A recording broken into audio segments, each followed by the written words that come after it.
it is Thanksgiving coming up, right? And so I'm gonna try, each year I kind of, not each year, but often I give some sort of something that's related to Thanksgiving.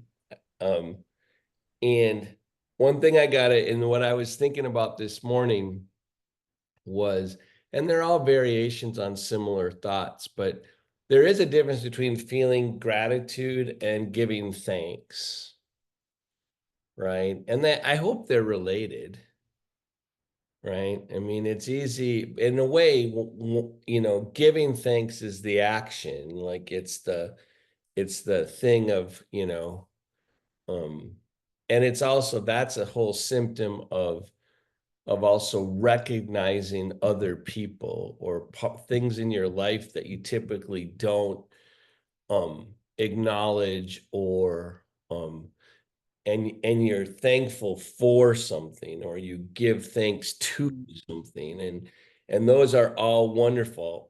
I want to, of course, as you know, I like to consider and think about things and practice my asana more near the hub of the wheel. So I'm doing this first little part because I'm going to practice. For some reason, once I'm giving thanks, that seems like an action, like the very outside tip of the yoga pose, right? Like that, or that's the extension, right, of it. And I like to think about gratitude in relationship to giving thanks as two parts of the realization and into the action. So, so this is going to be a little bit more on gratitude, and then you have to decide how you want to translate that into your life, right? Because it is a wonderful thing to unexpectedly give thanks to someone or something, and it feels good in both directions, right? Because it comes from somewhere. So I think that one of the things I'm not being able to get across as well in the book I'm writing is I think how sometimes I know Bill probably has this experience a lot where you just kind of think that you're on drugs and people don't really get something you think is really important, right? I like teasing Bill, but I think we all have that sense. Is she still on the call, right? Or did he? Oh, he's still there. Good. But so I've been for a long time, and you've had to deal with this for a while. I think that there are certain human innovations that are energetic innovations that if we could just learn more from body to mind, right? That the best way to learn certain core things is to feel them in your body first and then let it seep over or permeate into your mind, which is part of what I think is so profound about asana for me, because most of the time I've thought in my life until I started practicing yoga, and even after, you forget that we think we learn from mind to body, right? And that's why you go to school and you read books and you're taking things in through your senses and you're figuring what they mean, right? Now I want to tie this class to last week about the realization of self. And part of the thought there in last week's class was that there's energy here that's unknown and untapped. And so the ground of self, by the time that you're acting like to giving thanks, right? By the time you're out to there's been a whole bunch of you that's unknown and not able to be as directly perceived, right? And on one level, I know I'm going fast now, but on one level, that's the limitations of the ego, right? You think that you're in charge of understanding everything, and that there's been a lot of thought and I was trying to say this last week that maybe by the time it's coming to your personality, that's only part of the show, right? That's only part of what you are, right? And and so the relationship between giving thanks and being grateful is similar to that. So again, one of the things I wasn't getting across in classes is certain innovations. Now, put a signpost there. And so have you noticed there's, and this is something I really think, and don't worry, I better have you move a little bit because it's about to get even headier, right? So move around a little bit. Remember, I'm trying to finally put a frame around something that we kind of, I think we forget how profound certain sensations are, right? Like the sensation of gratitude, right? Before the action, right? That there are, one of the things, and I have a hard time getting this across in my book, right? Is that if you're like, for example, if you're trying to teach the sensation or help someone realize what it is to trust, it's better to get the trust realized in their body and then hope it seeps into their mind, right? And so with something like gratitude, by the time we're giving thanks, you're thankful for something.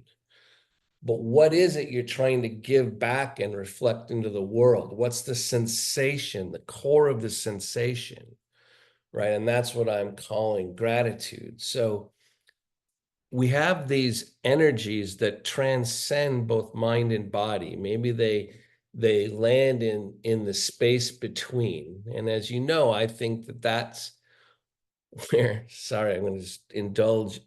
Our conceptual framework of between mind and body misses a whole bunch of our phenomena in our consciousness. And there's certain sensations that to transcend both. So one of the examples of the limitation of our framework is we have things like psychosomatic. We have all these experiences that exist in this gap, right? That we don't really have words for, right? Yet we know what they are. So some of the innovations I think that we don't appreciate enough, and we're going to swing back to gratitude, are things like the greatest innovation I've ever seen of liminal spaces is love, right? It combines the part you don't know of yourself, and you're engaged in giving energy out into the world that takes more of your nervous system. And that's part of why when someone that loves that dies, you feel way empty, right? Is because there's too much, right? But I also think there's certain things we don't like, isn't it great when you experience beauty? And usually it's in nature, which I think is important in itself. But like beauty is another three-dimensional experience. When it happens to you all the way and it goes, whew, and you feel it and it transcends, you're seeing the beautiful thing. It goes into your mind, but somehow it engages more of your nervous system, right? That there are innovations like that, right? And that's the part where I want to get back to gratitude. So the sensation of gratitude is one of those sensations that transcends our mind-body distinction, right? It actually engages more of our nervous system. I think that's part of why maybe certain fundamentalist religions try to have born again stuff, because it gets the person's nervous system engaged on all levels, right? And so with gratitude, before you're grateful for, like when you go to try to like center or feel the sensation of gratitude as you experience it, right? Without thinking about it, instead of gratitude for something. It's hard to do. So sit up straight and tall, right? There's an emptiness which gratitude gives direction to. It starts to bring it out. Remember, you only need two things for a yoga pose: a center of gravity and a sense of direction. So feel your feet on the floor and your sitting bones.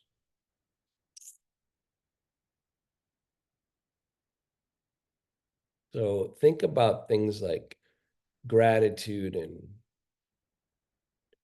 the other thing I love is the idea of innocence. As you sit and feel your feet on the floor, your sitting bones, where your spine is. Whatever flavor innocence is, into the empty space. So in a way, you got to clean the vessel, empty the vessel, soften your jaw, the inside of your mouth, the skin on your face. But you're allowing that there's a structure, your feet on the floor, your sitting bones, where your collarbones are. And so it's an empty vessel. And at core, there is an emptiness that I hope that you're all beginning to get better at tapping, right? And so, but a sense of direction, right? And maybe the direction can come from body to mind, as opposed to having to be grateful for something right away.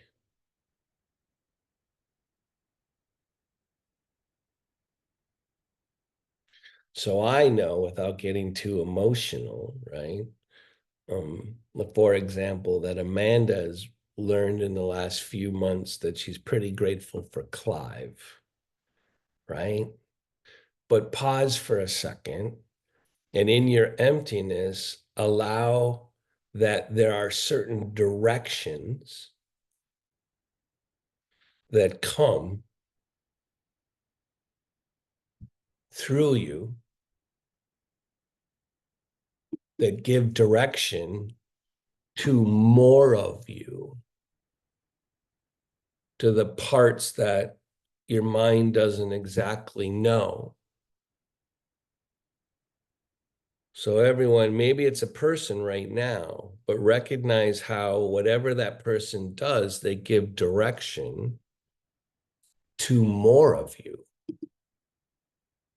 to a sense that you don't get to control. You just like, it just helps you have expression.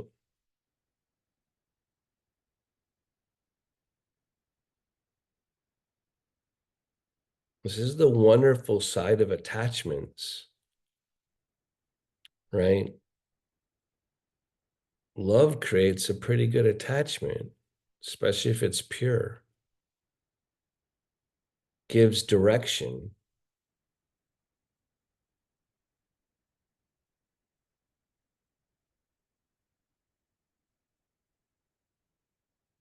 Maybe you're grateful. I've been trying to get this across for a long time, that you should be grateful to your body for keeping you alive, for letting there be continuance,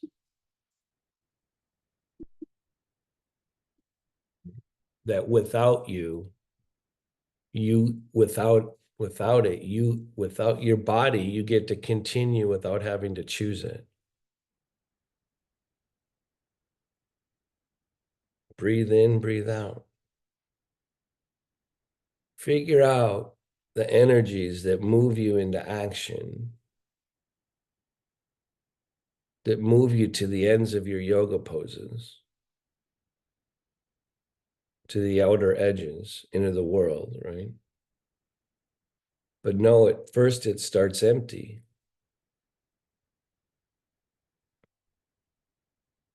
And something gives it direction.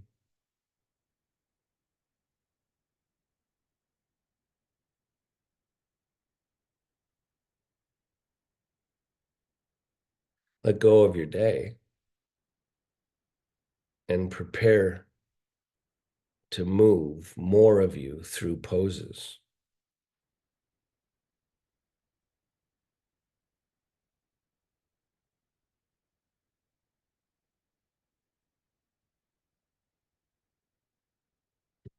Good. And then release. part of what I was trying to say last week was that with asana, you've learned techniques to move more of you, right? Even the parts you don't get to exactly know, right? You don't get to touch them and grab them, right? Just think if you had to know every part of you that actually loved another person, what a bummer that would be, right? Part of the magic of being in love, right, is actually that it swoops you up, right? And you let it. So let's move around a little bit. But remember, these are things. If you think about some of the great like consciousness teachers, I mean, not a bad message for example, Jesus to identify love as the best mover of human consciousness, right? Right. So now I'm just moving around because I want to touch the lightness that's in me, not just the heaviness, right? I want to wake up the spaces between the spaces between what I control, right? Isn't it interesting how cults function? Somehow they get into the empty part of a person, and whoever the cultish leader is to spread your legs apart, like open up a little, you take up more space. And they are actually able to get in there and use it for their own purpose, right? That people, this space wants direction. And when you're waking up your body, you're just trying to wake it up. I'm not telling you to believe anything. I'm trying to get you to like feel it in your own case. Remember, we're working on the ground of gratitude. What a remarkable gift it is to give your gratitude for something. It's something that you're giving, right? And directing into the world. And as you know, I forget because I don't take my legs wide enough. So I like to do it before each class. This triangle that goes from my tailbone and out to each knee, like that's a triangle I don't have enough of, right? And then if I go, wait, I'm gonna go from my tailbone out to each knee down to each heel. Suddenly more of me comes online, and then I'm going to go to the tips of each shoulders. So as I'm moving, I'm making sure that my mind is also picking up some of the energy of awareness of the structure that was already there, right? I'm going to do some circles because why wouldn't I add different, right? And can you tell when you go one direction or the other, a different part of your brain actually is happening, right? So just watch stuff and then go the other way. It's like, wait, it's a whole other universe, right? So this is kind of a very loose analogy, but you know how we all have one dominant eye? You know, you close one eye and you look, and then you close the other, you close that eye and you open the other one, and the whole world, the whole perspective shifts, right? It's like, wait, that's a totally different view. And you go back and forth and you're like, what the hell? And somehow my brain integrates the two, right? It's very cool. Now I want you to think about there's a loose analogy between which way you circle with your spine, right? There's one world that goes this way. I typically don't circle this way. My brain's got a pattern that's like, wait, that's like looking through your other eye, right? And then I'm going to go the other way and feel it. It's like, wait, that's the more familiar one. I'm always rotating from left to right. Holy cow. Now I'm going to go the other way. It's like, wait, I even did it the right. I forgot what the other way was, right? Because my brain's not used to it. right? There are all these different positions that I don't actually live my body into. Right? And that's part of what's so great about asana, right? It starts to ask your body to move in more spaces so you can realize self in different spaces, right? So if you can cross one leg over the other, I'm gonna bend my leg up onto my lap, right? But whatever you do to change your base, right? So, right. And I'm just gonna take some time, and if you can't do it to your calf, then do it to your thigh. I'm gonna start like making the muscles of my calf, or it could be of my thigh, of my calf, and the relationship to the bone of my tibia fibia just be a little different, right? It's like, wait, I'm gonna shake that up a little bit. And I'm gonna try to receive the subtle sensation difference when I start doing it to one leg. And remember, I'm paralyzed, so I don't feel my fingertips on my tibia fibia. I have to keep listening for the subtler story, right? Because I don't get the easy story, right? I have to listen to the other story. I'm going to squeeze my knee. I'm going to squeeze my ankle. Oh, see, I like squeezing joints. I like how that feels. I start to feel the lightness. So if you're just doing it with your feet on the floor, so I'm gonna like grab the bottom of my feet a little bit and squeeze it. But if you can't pick up your leg and you're pushing it into the floor, hopefully you got your shoes and socks off, right? But you're trying to make different spaces. You're trying to feel different parts of yourself that are hidden because your body isn't moving as much into certain spaces. I can tell you, my feet, because I don't walk on them, they don't spread out. So I lose the empty spaces that a walking person gets in their feet because the feet are constantly spreading when you're putting weight on them. And I don't do that enough. So I gotta like get some of the spread. I'm spreading my toes a little bit. And I'm thinking, remember, some of you can feel that. Maybe you can spread your toes on the floor.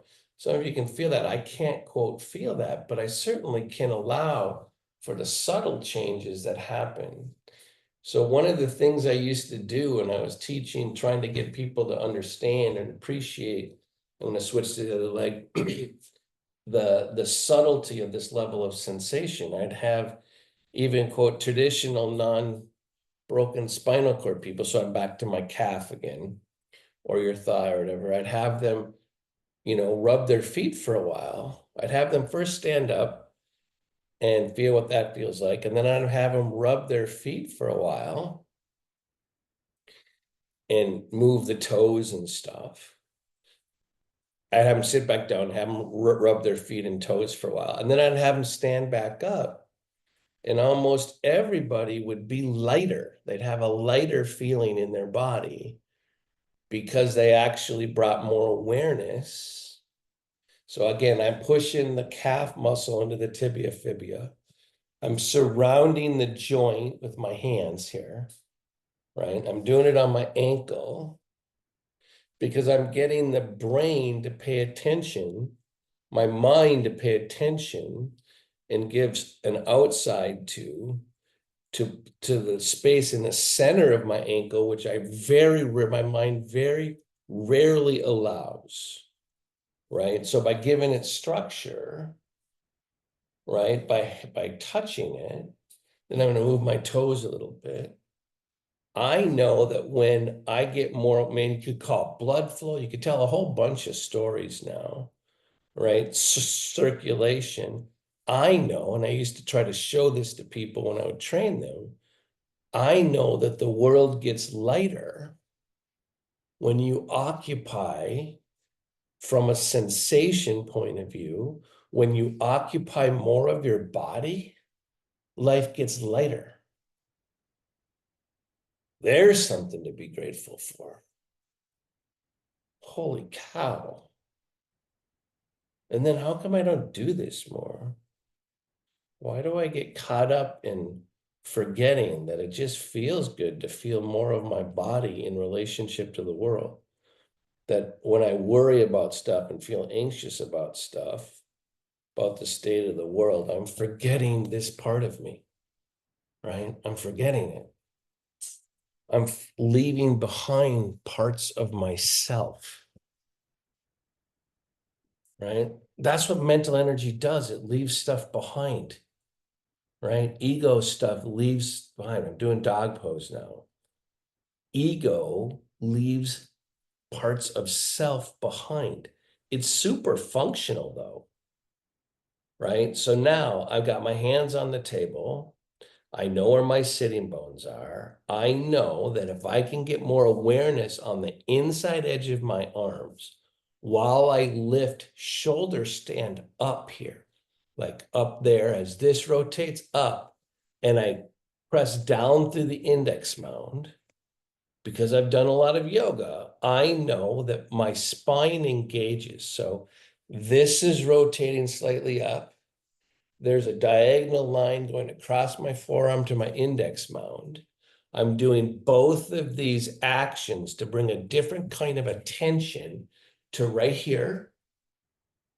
And then if I can allow that to seep into the depth of the base of my spine, rotating slightly in and down, and extending down to my heels, I'm doing dog pose. But in order for me to do dog pose with my full body, even though I'm paralyzed, I'm having to not just imagine that I'm connecting to my legs, I'm having to seek it, right? Not just go, oh, is it happening? No, I'm going to go, okay, I'm going to trust the yogis of the past. I'm going to figure out how to use my hands, get my arms engaged, get this part of my spine engaged, which actually lifts the sternum. I'm going to make sure as that lifts and I ground it with my hands, I hit down through my sitting bones. And once I do that and I spread across my sacrum, I extend down the inner edge of my legs down to my heels. Although nothing like that is happening physical, right? It's energetic. But it's not my imagination. It's prana. Breathe. There's a world here that when you decide to give thanks this week, do it with all of you because you know how. Breathe. Good. And then release. So as I did that dog pose, there are a couple of vertebrae in my back, right on my scoliosis, that I can tell are all gooped up.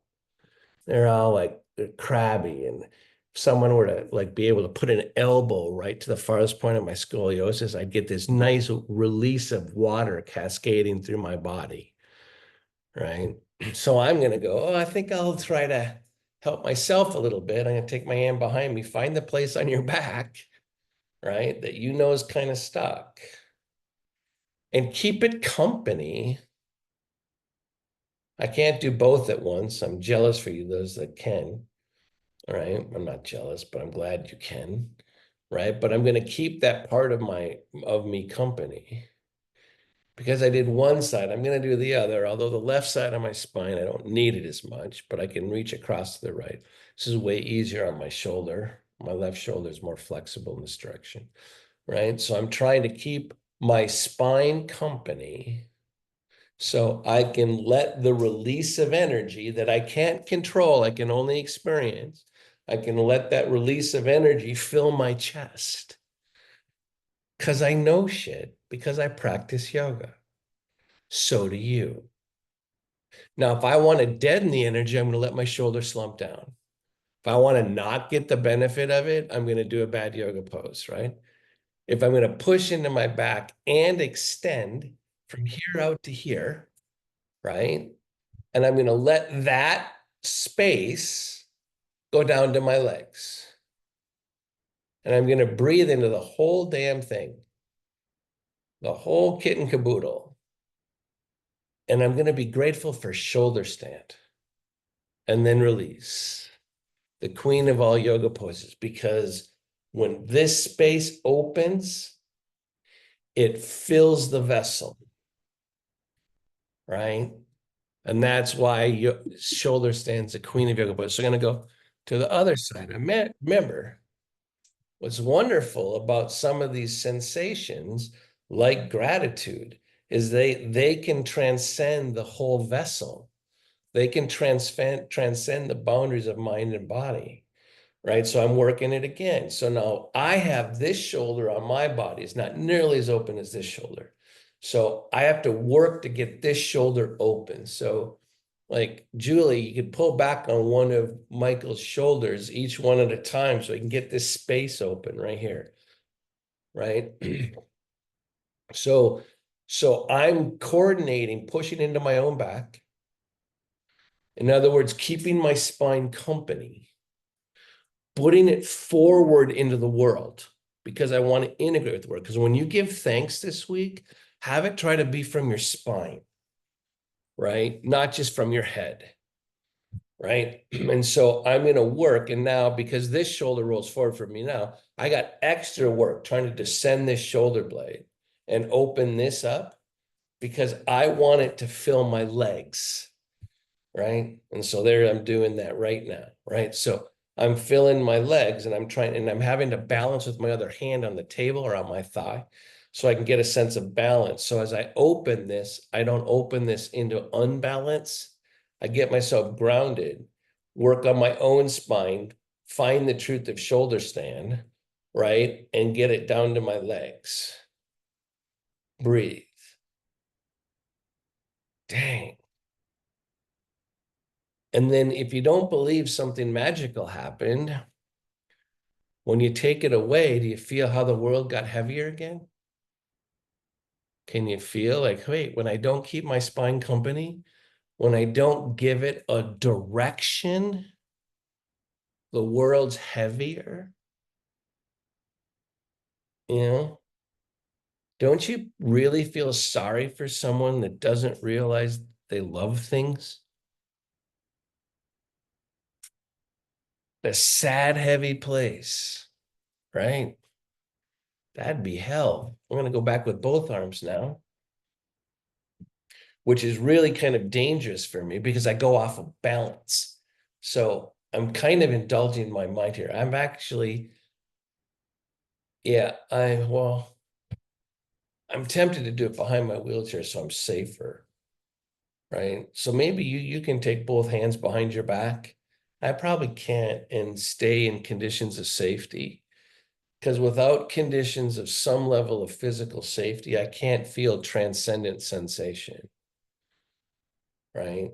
So I'm going to do it behind my wheelchair, which is not as good. My spine is a little bit sad, but it's okay.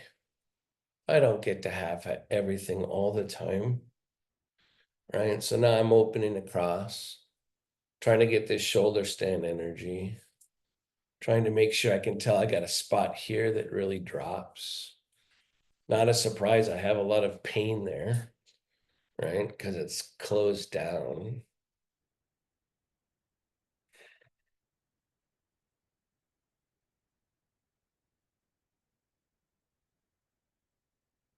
I'm taking a couple breaths and I'm trying to breathe in equally into my rib cage.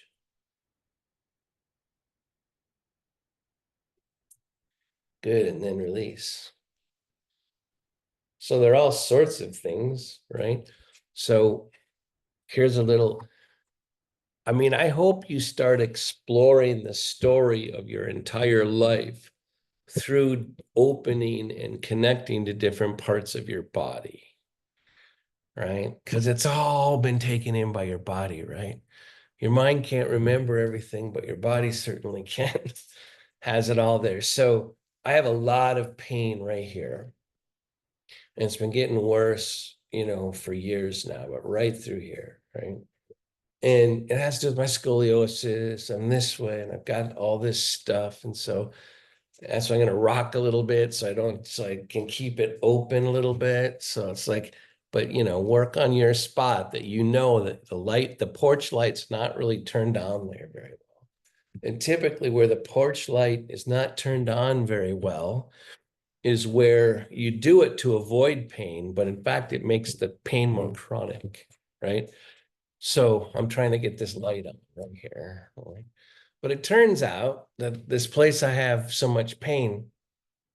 So when I was first injured, I collapsed this lung, right? And I have a scar right here because they put a drain right in here.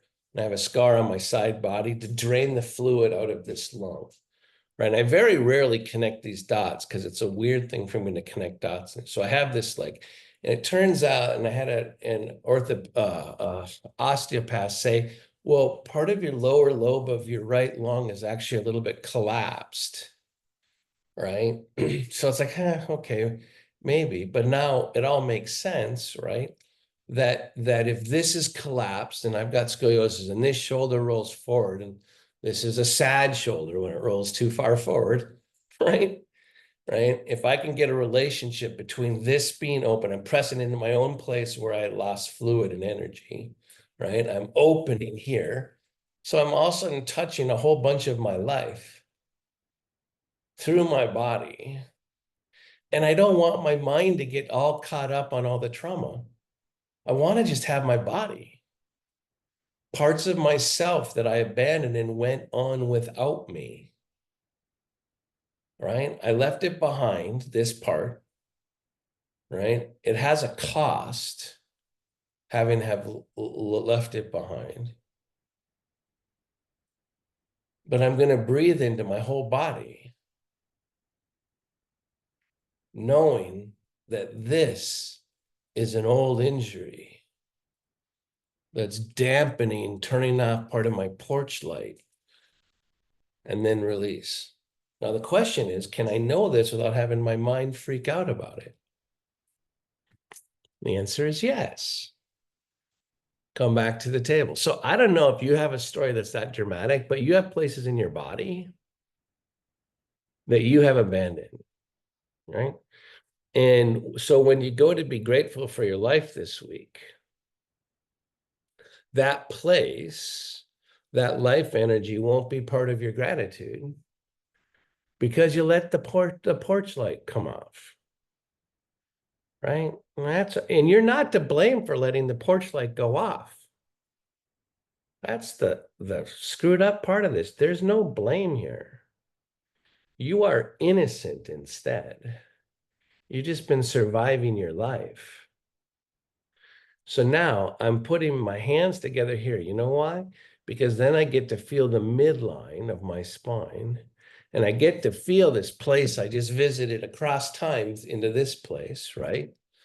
And I didn't really go to the 13-year-old boy that had a collapsed lung because I can't do that and teach, nor do I want to, right? I can just know it's there and it's with me, right? And now I'm using my hands in my midline, my hands as an outer manifestation of my midline to make sure I let the other side of my rib cage keep the side of my rib cage that collapsed company. And I connect it, make sure I connect to my left sitting bone and my left heel. I let symmetry unplug the river, the part that's stuck. Because I want to feel grateful this week with more of me rather than less of me. And I'm going to learn to do it from body to mind, not just with good intentions. So I'm breathing, letting my midline and the symmetry that falls from knowing my midline unstuck certain stuck prana.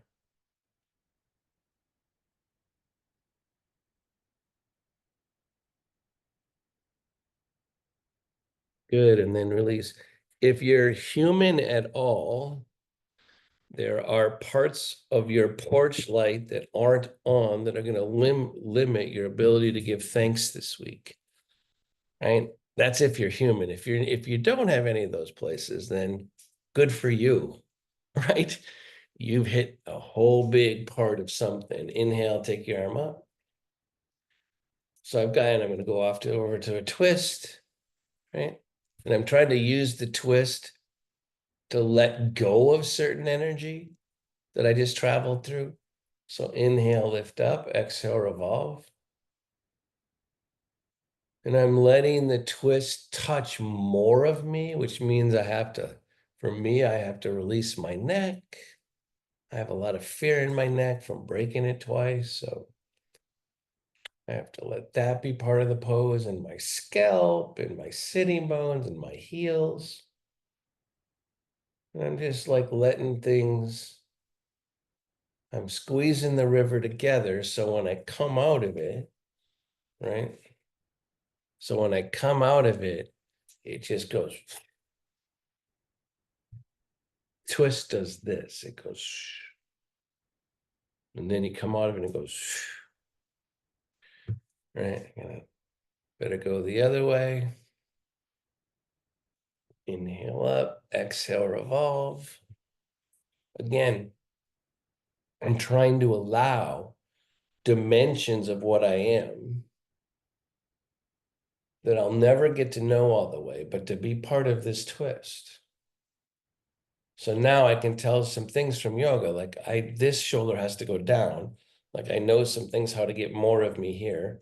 Do whatever you need to do to your pose in order to get more of you.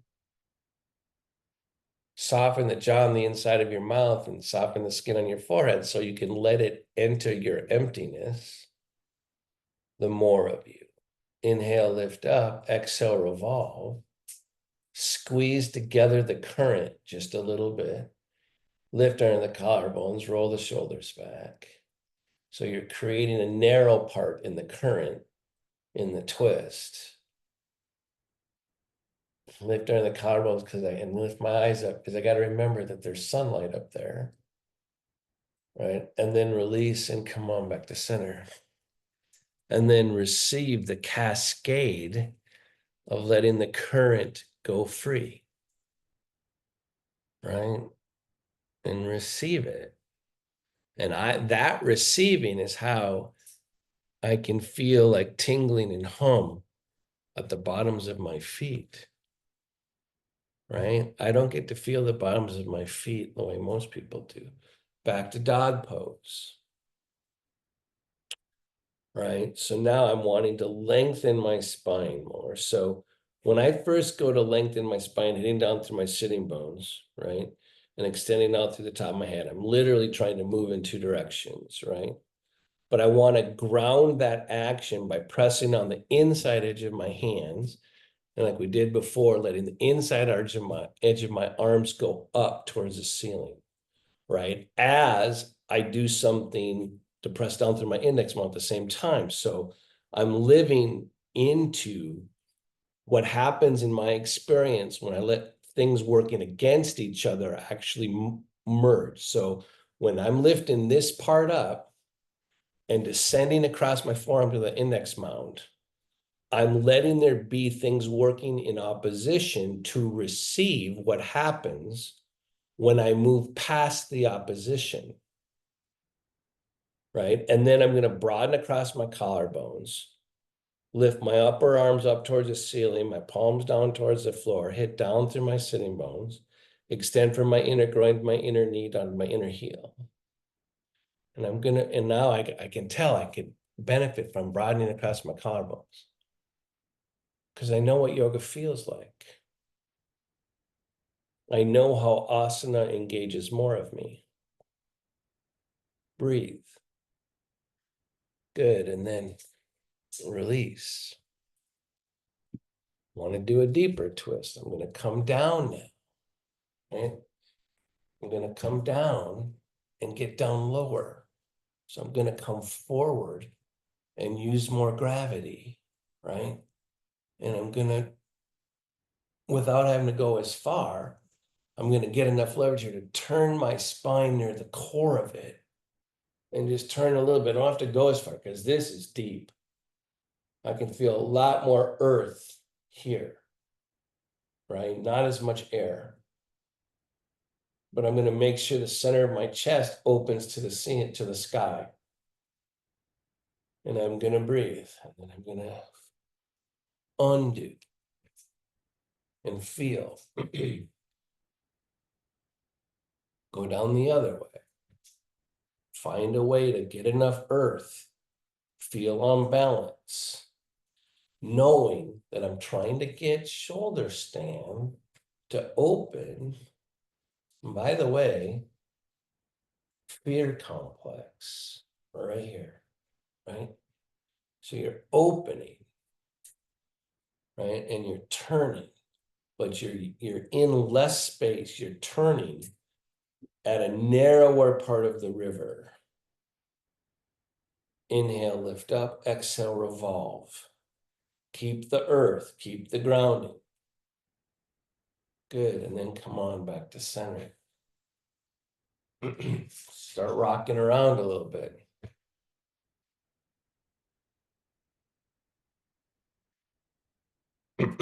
Keep it lighter.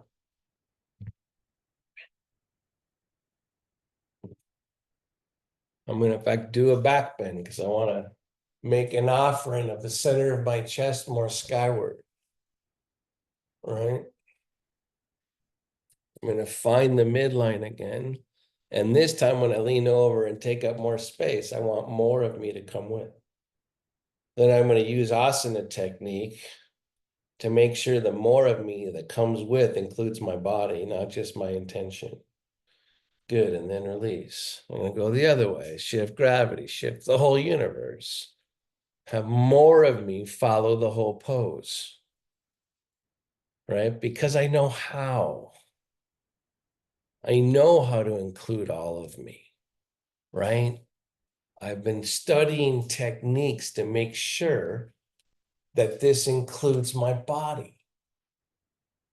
Right? That my gratitude this week, right, hits the places, includes the places that my mind typically doesn't invoke because I forget, right?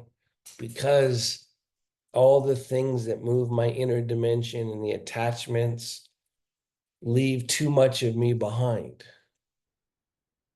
So I'm going back and forth. I'm going to make sure this back and forth, right, includes a sense of rhythm, right? Because dang, why would I forget to be in rhythm, right?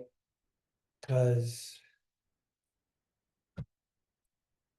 isn't it funny that often gratitude comes with a little bit of sadness too? It isn't just a for free to be you and me happy thing. There's always like the acknowledgement of your own suffering and your own hardship in order to actually be grateful, right? To do it from inside to out. And I love stuff like that, right? So I'm going to keep using my asana this week in order to really have moments, and they can only be moments of more full gratitude. So I can already tell that I wish I had a little bit more lightness in my spine because I want to have a sense of spring in my step this week. A little bit of spring in my gratitude, right? Now I could tell myself, Matt, be happy with your gratitude. And I could try to do it from my mind to my body, or I could let my body show me what it is to add spring into giving thanks. Right? So there's all sorts of ways to do it, right? And then, so I've been trying to pay attention. I'm taking my legs wide again, because I'm just going through all these spaces with the sense of gathering up more of myself. So my gratitude has dimension and doesn't just stay in my head, right? Because I want the body to teach me how to be three-dimensional in energy that transcends mind and body. I'm more stuck this direction. So as you lean one direction, figure out which way you're more stuck and use your awareness of asana to make it better, right? Figure out what you know. So I'm doing it in my own pose. It wouldn't be relevant to you. To know how the stuck side, and I'm going to do a little bouncing because the stuck side, my mind needs not to get lost in the stuckness, right? Now this side's less stuck, but it's also doesn't have as much earth in it. So this side's got a problem too. Shit. It's got different work on this side. Different work on this side. Never a dull moment, right? Always something to explore. Always something to be curious about. Back to the center. Back to home, right? So I'm going to do some things to feel my river a little bit more. So I'm going to take my legs, right, and make sure my femur bones are more lined up with my spine so that the river is coming right through here. And I'm going to let it come up my spine. And I'm going to lift my chest. And I'm going to try to get this part of me, the shoulder stand part of me, to be part of the catching. I'm going to catch the energy that I can't see and I can't be completely confident about, but I can kind of feel it. And I'm going to deliver it, use asana techniques to deliver it through my entire body.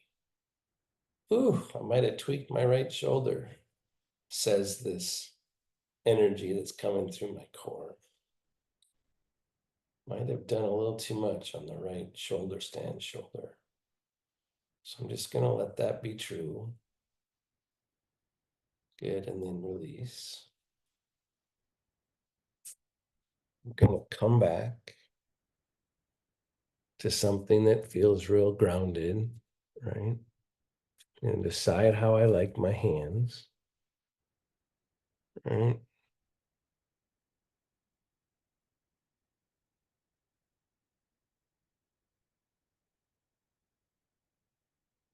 So I'm remembering an instruction right now, which it's really hard to do when you're actually speaking, but soften the base of your tongue in a way that completely resists the sensation of speaking. Like, take your tongue all the way offline. You're not going to speak for the next, there's no way. So really actually soften the base of your tongue and notice that it softens your face too. It does a whole bunch of things. In that softening, let the structure of your body give form to all the things you don't get to touch and see. It's a placeholder.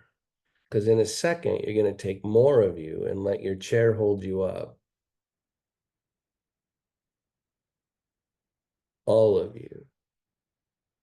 So I'm going to shift back and really try to let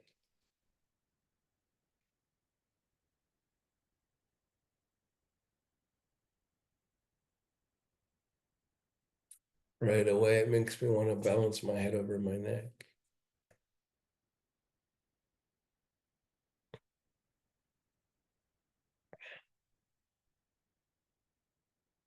I have to soften the inside of my mouth more. Open it first, though.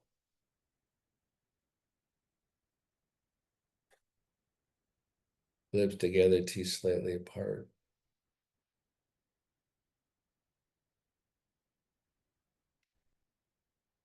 So there's a hum. And in that hum, you might be able to feel muscles. Like I'm having some nerves and some muscles fire that are like a little bit in shock. But the hum is simultaneous with the story that's happening in different parts of your body. It's still there.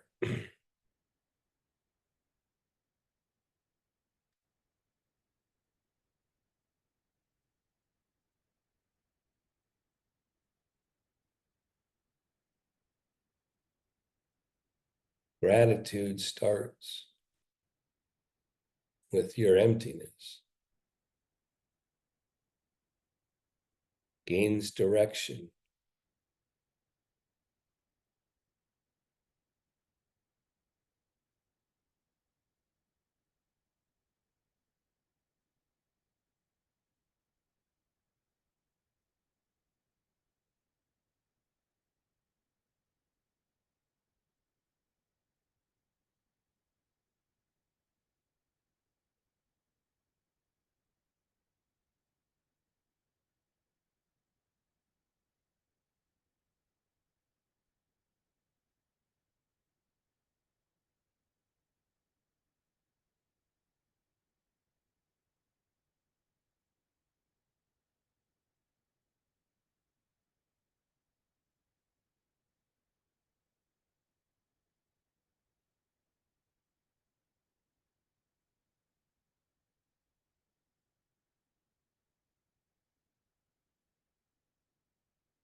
Feel your breath.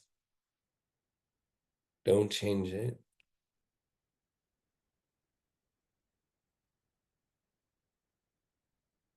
Thank your body.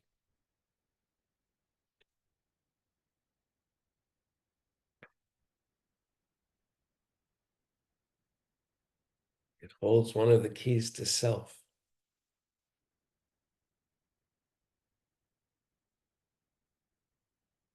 Start to bring yourself back. Slightly deeper inhalation. Slightly longer exhalation.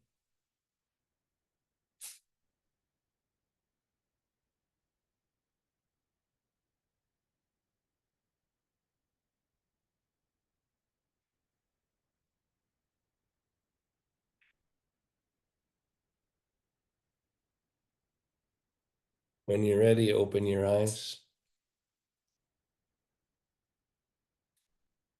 Close them if you want to take a break. Open them again.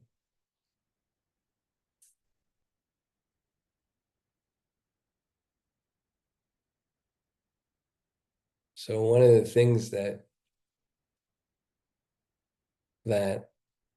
is like if I'm having a hard time conjuring gratitude at all levels, one of the ways that I know that it expresses, right, is by being kind, right? Kindness is like really smart, right? It's like, right? Giving thanks this week, do it. Have a couple of times where and you won't be able to do it every time, where you can tell it's three-dimensional. it's like all the way, right? And those are like pretty much why you're alive. Those types of gestalt like experiences, that's pretty good use of your breathing when you can do it on all cylinders.